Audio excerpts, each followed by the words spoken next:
ഇന്നിവിടെ ഉണ്ടാക്കാൻ പോകുന്നത് ചിക്കൻ അൽഫാം. മുളകും മഞ്ഞളും കുരുമുളകും ഉപ്പും എല്ലാം ഇട്ട് പുരട്ടി വെച്ചിട്ടുണ്ട്.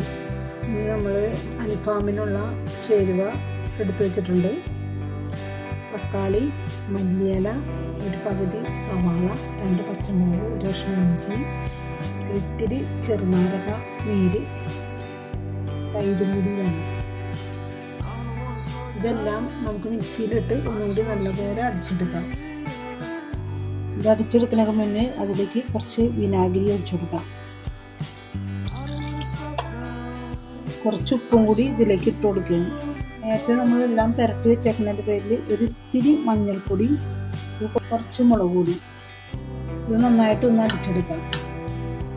തവ നന്നായി ചൂടായിട്ടുണ്ട്. അതിലേക്ക് നമുക്ക് ഇത്തിരി ബട്ടർ ഒഴിച്ചു കൊടുക്കാം.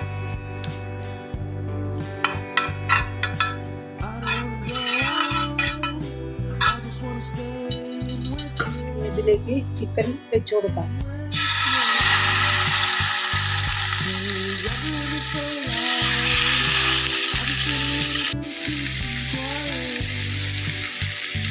ഇത് വേവായിട്ടുണ്ട്. അതിലേക്ക് മസാല അടിച്ച് വെച്ചേക്കുന്നത് നമുക്ക് ഇട്ട് കൊടുക്കാം.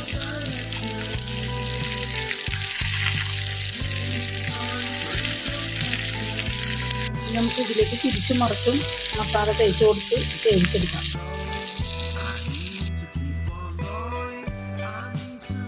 നമ്മുടെ അൽഫാം റെഡി ആയിട്ടുണ്ട്.